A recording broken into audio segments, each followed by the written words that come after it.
श्रीलक्ष्मी श्रीमहालक्ष्मी क्षीरसागरकन्यका उत्तिष्ठ हरिसम्प्रीते भक्तानां भाग्यदायिनी।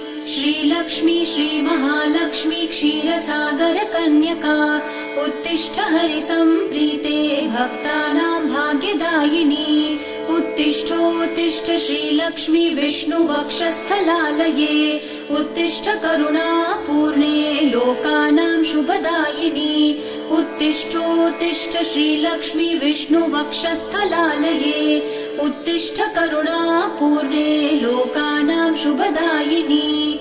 श्रीपद्ममध्यवसिते वरपद्मनेत्रे श्रीपद्महस्तचिरपूजितपद्मपादे श्रीपद्मजातजननी शुभपद्मवक्त्रे श्रीलक्ष्मी भक्तवरदे तव सुप्रभातम्।